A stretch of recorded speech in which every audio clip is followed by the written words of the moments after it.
An issue that a number of you have been following keenly and also commenting on social media, 3news.com, with a couple of stories on there. The NDC caucus in Parliament say it will not interfere in the Youth Employment Agency and Zoomlion sanitation contract. A release issued and signed by Majority Leader and Leader of Government Business, Mahama said any comment made by any member of the Sanitation Committee which appears to defend Zoomlion sanitation contract with the Youth Employment Agency should be ignored, as they do not represent the decision or opinion of the committee or Parliament. Now, pressure is mounting on the Youth and Employment Agency not to sign a contract with Zoomlion following the low wages reportedly paid by the company to sanitation sweepers. The Chief Executive Officer of the YEA also been speaking about this, Malik Basintale. If you go on our Facebook page at 3FM927, you would see that quote attributed to him. Malik Basintale has come out to say that he will not renew the Zoomlion contract in its current form.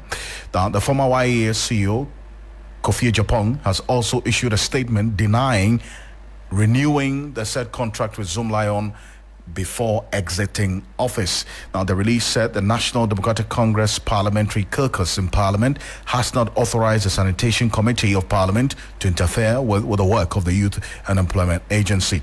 Now, it urged metropolitan, municipal or district assemblies not to allow itself to be intimidated by any authority to enter into any sanitation contract with any particular company. And this is one that, if you go on a page, you reason why this Majority Caucus is responding to this matter and in fact issuing this statement. Scott, there was a story attributed to the Sanitation Committee urging swift payment of some 1.3 billion cedis debt owed Zoomlion. And that's what Mahama says. That statement cannot and does not represent the position of the Sanitation Committee of Parliament, and that statement of demand for payment was made by John Otibles, who is chairman of the Sanitation Committee of Parliament. Mahama says that statement does not represent the committee's position on this matter. Adam Sanano is a co-chair of the Citizens Movement Against Corruption.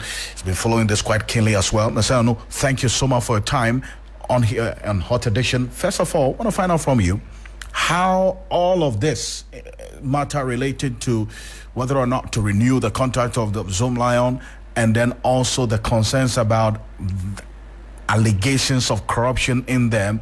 How does it get to you? Well, thank you. Given the amount of work that our comrade Adams Manasseh Uniaziri has done, which is all documented, very factual, looking at figures, looking at numbers. It just stands to reason that any responsible government would not just get into renewing contracts, but review the status quo. And if there have been any breaches of law, make sure that those breaches are addressed. If there are persons who have been defrauded, deprived of proper payments, those persons should be compensated.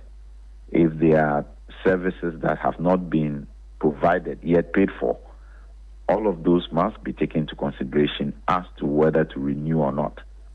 And I think the situation we have where it appears to be a monopoly should be addressed.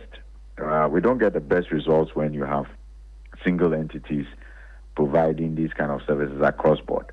There ought to be some kind of competition that ensures that people know that if you don't do the best kind of service, other entities, other organizations will take over from you.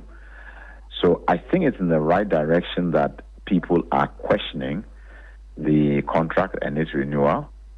I think that what we want to know is whether government is going to take the steps to build on the back of Manasseh's work and ensure that investigations are done before any further actions proceed. Now, in talking about investigation, who has to cause this investigation, and in what form should that investigation take? In my view, if the service provider has a contract with government.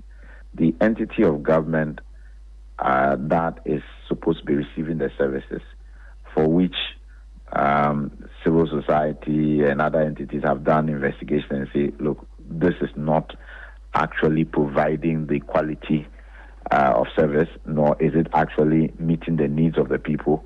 And when you have MMDAs themselves who have said, look, we can do this better, we don't see that the services are being provided, and yet payment is being done above our heads. I mean, I'll bet to the fact that the president's decision to make sure that 80% of all, the resources go directly to the MMDs means that now they have control. But in spite of that, the question is this somebody who in the past has not provided services?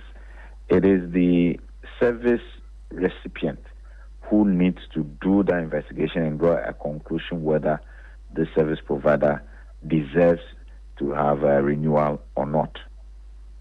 So in this instance, is the Youth Employment Agency? Absolutely.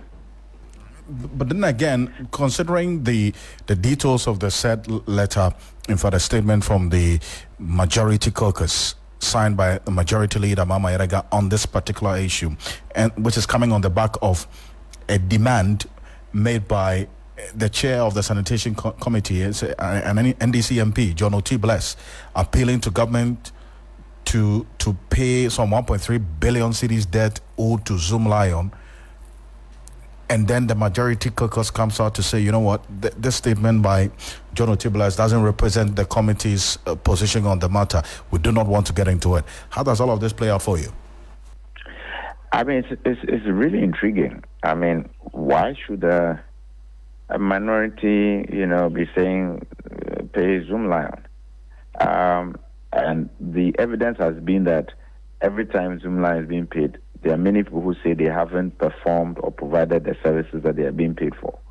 And that's the reason why a thorough investigation is merited.